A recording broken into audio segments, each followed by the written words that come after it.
lot of those I saw potential for doing other things. I asked her to demo it to Tom and folks. Tom's thought enough of it as I do that I thought it was a worthwhile thing to show to. So I would ask you to look at it for what it is, what it can be. This morning, I am really super excited about this program. I'm one of the biggest fans. So without further ado, Tom, if it's okay with you, I'm going to turn it over to Amy. She's on a clock this morning. She's got a hard stop at 9:30, so I asked her if she could run as fast as she can to kind of show us what it does. So, Amy, it's all yours. That prior to coming to the University of Minnesota, I did spend 15 years as a civilian in the Department of Defense. My last 8 years were to be with 1,600 other colleagues and establish U.S. Northern Command, where we did preparedness and response, Homeland Security, and Homeland Defense. My training by background is as an epidemiologist. I work primarily in Bernie and how do we respond more efficiently to disasters.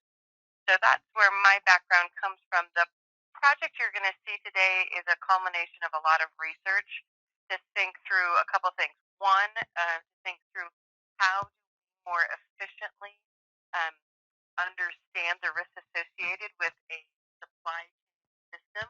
We chose food because that's one of the initiatives I'm part of here at the University of Minnesota.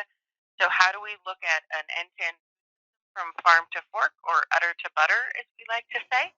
And how do we look at that system and understand where there are criticalities to it? Where are those critical nodes or transportation links? And then what risk is it? I then followed up after developing the initial software with some work with the United Nations, WHO, the World Food Program, the World Bank, and how do we do this now for disasters?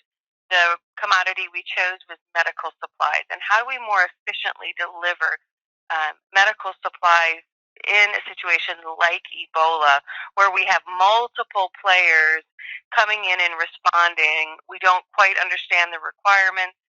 We don't know who has what, and often what we have is either too much, too little, or a confliction of services or supplies that we're providing. So that's what I'm going to show you today. I will tag on the end a mobile app we've just created that includes a lot of feedback from Stephen's group. So if you look at your screen, what you're seeing is my dashboard. The product is called Crystal. The first thing I'm going to show you is, and I should state, we're in the middle of a user interface upgrade. You'll see both sides of that coin. First, you'll see the old side. So we wanted to make this really easy for people to use, that it's just you select who your organization or the type of organization you are, and you start creating your supply chain. So in this particular situation, I might have a charitable organization that's going to donate. I just drag that over to the palette. The most important thing about this software piece of information that I want to create is something about this particular organization. So I need to give it a physical location because this is going to then create map functionality. I can put in the street address, or I could add a latitude and longitude if I have that. I'll just go ahead and populate that. The system will then code it. I might then need an airport to get things places. Again, I give it a zip code. And then the important thing about this is these two are linked. So I need to understand that this particular entity, the Charitable Location Depot, is going to go to an airport. And that link has been established. This is going to be a semi-link from airport to location. I then maybe want to get something to a distribution center because obviously I have an airport. Let me just pop in this information here. Because I have an airport, this next transportation link is going to be via air. So again, it's really easy to create these supply chains on the fly as you would in a disaster situation. Now, in a food supply link, there are thousands of nodes to create a product that goes from farm to fork, if you think about a can of manwich. And so there's a lot more complexity, and those nodes don't change. And so you can upload your entire supply chain. We do allow that, so you don't have to hand create it. And then we put all those features and characteristics in it. Again, if you look at any of these particular nodes that I have created, you'll see there's a whole host of attributes that you can assign to include who owns it, who's the POC, physical location, what inputs are they receiving, what outputs do they kick out, and then SCADA. There was a request for some cyber assessment of facilities, especially manufacturing facilities, where they might be vulnerable to attack. So this SCADA is really an assessment that is done by the organization to give it a risk score for cyber. Now that I've created this, I want to go ahead and save it. Once saved, then I'm able to go ahead and view it. And once I view this model, I can see it in what we call this canvas form, or I can go ahead and view it. Sorry, I didn't hit save. I could go ahead and view it on a map. Now, the other thing I want to point your eye to is this upper right-hand corner. This is telling me, and I'm sorry, when I create this, it is when I put it up in your screen, I'm getting a little smushed up here. When I create this, what it's doing is creating a criticality score. It's including the number of nodes and connections.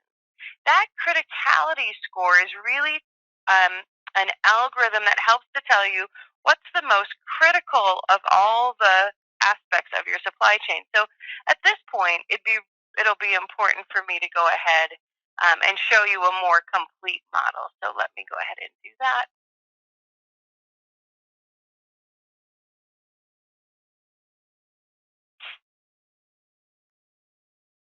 So these are all the models I've created in our system. We can then open it up. This one, I'm going to show you a food example first. This one, for instance, is looking at apple juice. So you're seeing there's a lot of, let me get this, sorry. The rendering of the screen again, I think from our software is doing a little bit of this. What you're seeing is that there's an apple orchard here in China. There's a manufacturing plant. There's a lot of shipment links. There's a holding facility owned by InZone Brands. And then you can see the canvas kicking out to retail. Now there are 609 nodes in this particular supply chain. And you're seeing really quickly the holding facility is a very specific node that is of concern, because if that's lost, obviously you can't get downstream. Additionally, this manufacturing plant in Beijing is a critical node, and you'll see they're getting different scores. That's a critical node because that's where the product is actually being developed. And we don't have any diversification in the supply chain. There is only one manufacturing node. Now, it's easy to replace a holding facility, not easy to replace a manufacturing plant due to the amount of equipment that's associated with that plant. Now, let me grab you one more example from this. Let me show you a more complicated example, perhaps, is looking at fresh produce. This is a model. This is a model then is coming from all kinds of farms. This model is showing where we have fresh produce coming in and moving through to retail, multiple holding facilities. If I want to go ahead and view that on a map, you'll see very quickly that this is a produce company that is resulting in produce in the Midwest. But you can see all the outputs, to include Hawaii, coming into a central zone here in the Midwest and then being redistributed.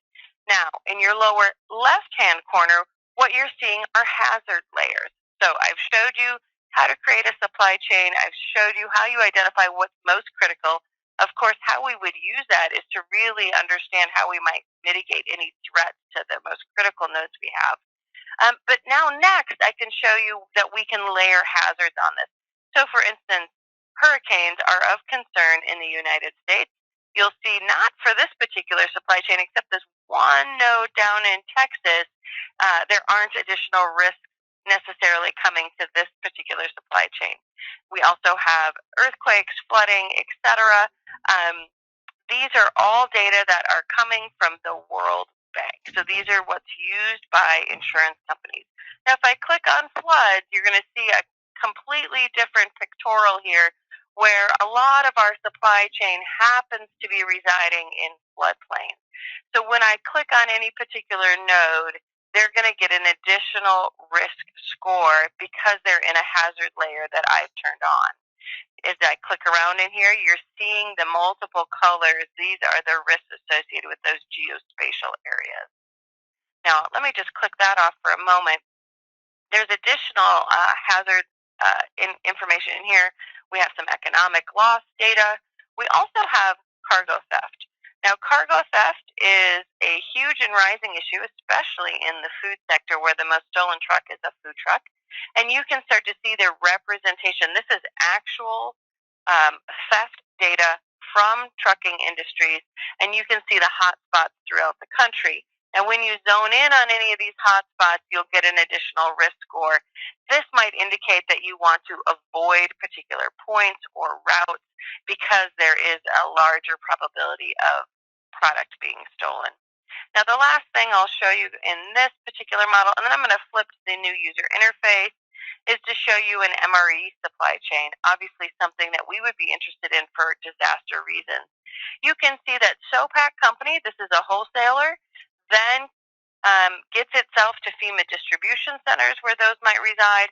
It then goes out to an NGO or perhaps a National Guard. Now, this is all in a disaster situation where we have built a supply chain on the fly. If we go ahead and map that through to the actual canvas, you can see how the product is actually moving. So let me pause here. Well, actually, I am going to turn on, Google says it's time to move on to something else. Let me just turn on that hurricane layer again and just show you, since this is an East Coast supply chain, you can see where our particular nodes are of concern and under threat because we built this to align itself to a hurricane situation. Obviously, we're in a zone. This is based on Superstorm Sandy and where product was put. Okay, let me quickly move to now the new user interface and what we call Respond Crystal, or at least that's what it's called for now. Again, you have an entire dashboard. You're able to add events. Those events, you can create one. So that's, let's say tomorrow we have a tornado situation. You can go ahead and create that tornado situation, map it, give it a scenario type, disease outbreak, natural disaster, and then you can align resources or inventory you need associated with that disaster. So again, you start to build the requirements needed to support it. You can also, of course, search models or upload events that you may already have. I'm going to go ahead and search a model because we have been working in this system recently. We did a pandemic exercise. We did it with the country of Indonesia, the World Bank, the World Food Program, USAID, and the WHO. So as I pull up this model, this is our new user interface. We're still moving some buttons, but you can again see the canvas of where we have a supply chain. So all of these green boxes are where supplies exist. You can see the ports, either seaports or airports, and then these the symbols, the biological symbol with wings, to me it looks like a bat, is where we have actual disease, and then these blue boxes are actually the UN organization information we have. You can also see routing lines in here, and these routing lines are the actual shipments of product that are in movement right now. If I then move this to a map, you'll see very quickly the affected areas. So the affected areas for a pandemic, you can see with these bat-like symbols, are showing up there. Again, it started in Indonesia where they had cases. Indonesia identified the ports that they would like the world to use to bring them goods, so those are annotated here.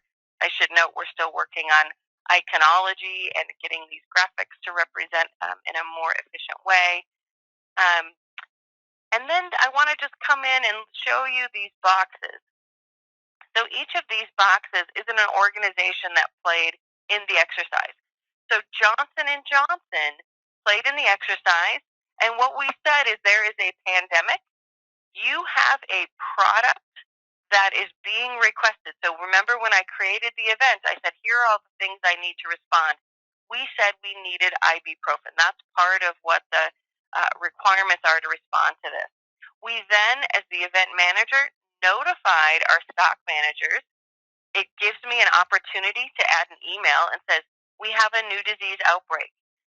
The following needs have been identified, and you're receiving this because your organization supplies one or more of these items. So now you can see all of the things that we needed, and it's separated by country. So in Indonesia, we need these things. In China, we need these items. Now, the numbers behind it are the actual quantity needed.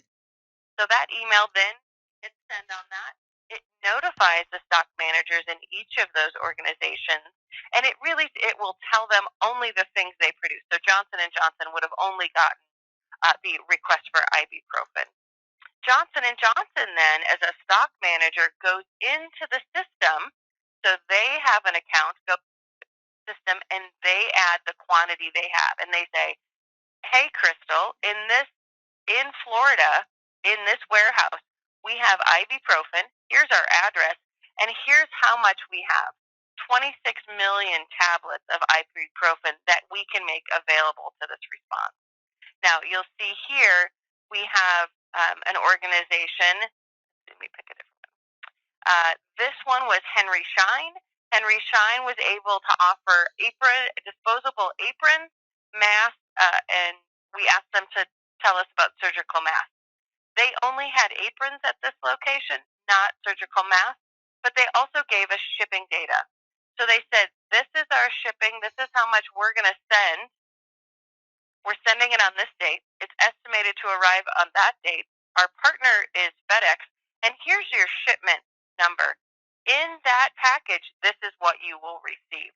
So now it's known to those responding what's coming, how much, and time of arrival. Now, if we have real-time data that's available via perhaps a tracking number, that also can be added and that information updated.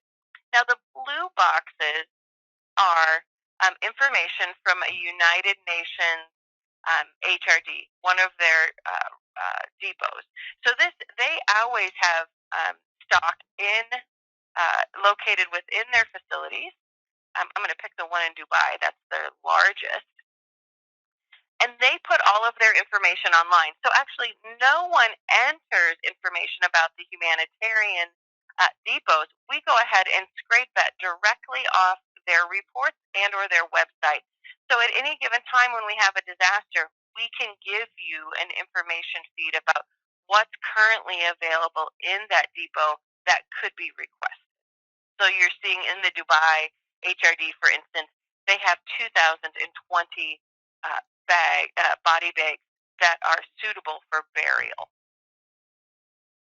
So again, this information was all created over a 4-day exercise. It was created on the fly with additional information being added each day. I think the beauty of it is that not only did we put in the base information, but each responder had direct access and could put their information in as well. Now, we have put in some charting features associated with this. Those features allow you, like when we put in requests, like we need 1 million gloves, and then all of a sudden we learn how many gloves everybody has, it can give you a delta of how much available. You can also filter by node type. So you could say, I just want to see all of a specific node. So let's just say I want to see all of the airports. Again, you just click through this and it will pick all of those nodes that you pick. You can visualize and look at inventory threshold versus need threshold, like I said, how much of which is available. You can also look, in this particular case, there was a need for ocean routing. What are the closest ports that align with any particular shipment? So you can go ahead and do that.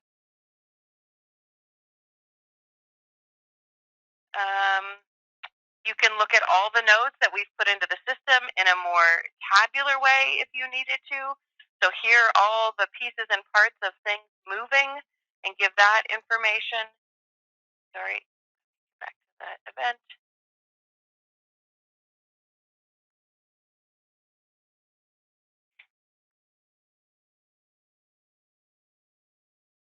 You can also view transactions, charts, and any reports about movement of items.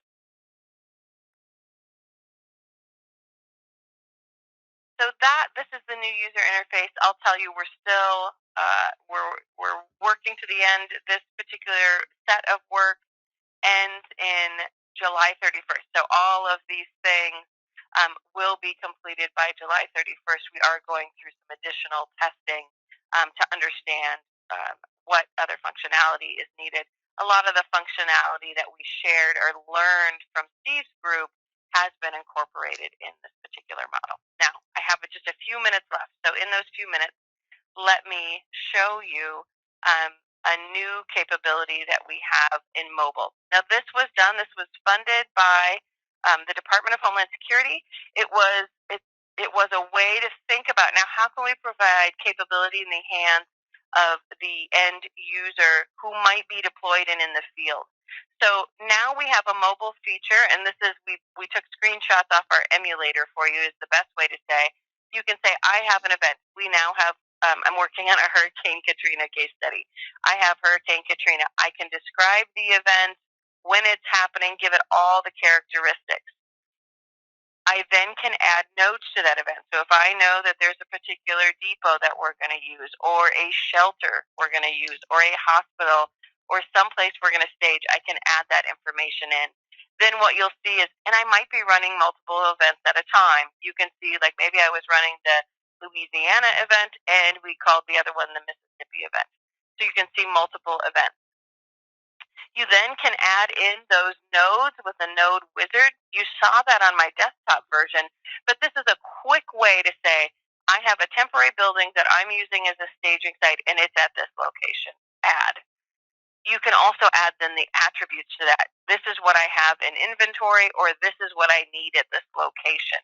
Now, we focused in on meals for this particular piece of work. However, you can think about using it for generators or shelter items, or anything actually that you might want to create a supply chain for.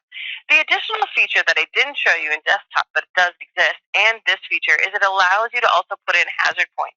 Let's say we lost a road or a bridge.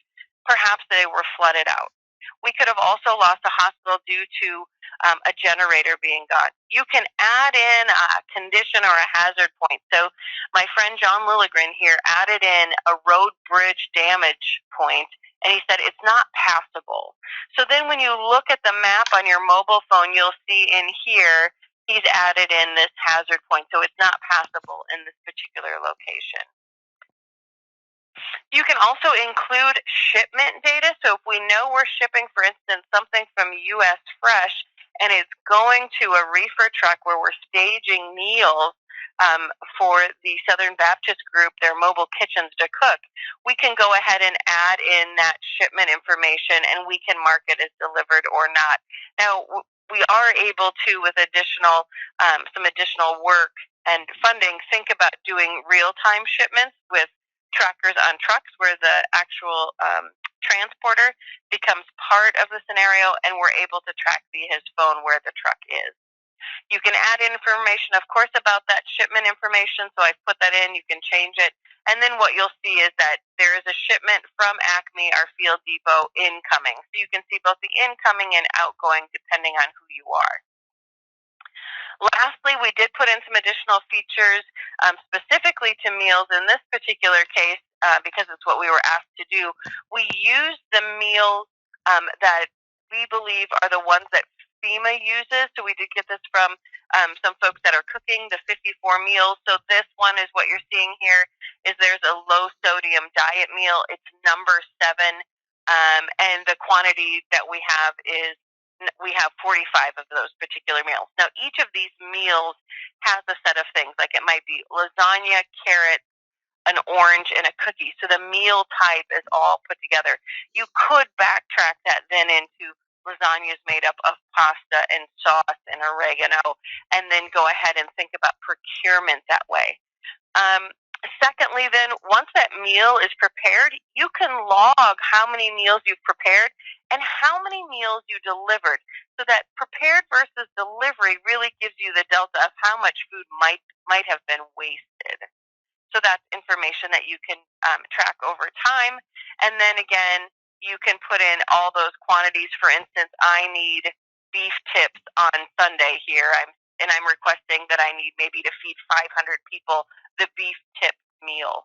So again, that helps you to do the ordering that might be required. Now, the system we have put in some charting that you can look at over time how many meals were delivered at a particular location so that you can see if there's been some increase or surge in feeding or decrease. All right, I went through that super quick. I have 2 minutes for questions, but I do want to say I am happy to come back. I also might ask Erin Mann, did you get on the phone? Great. So my colleague Erin Mann is also on the phone. She can help with questions as well. Is there anybody who's got a quick question for us?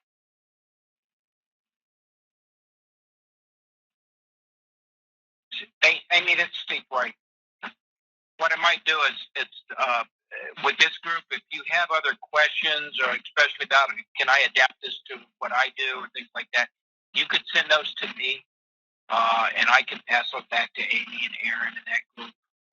We're going to be talking next week, so I would add offer to the group, and that might cut back down on your time, Amy, because I really know you got to. Well, thank you for the opportunity.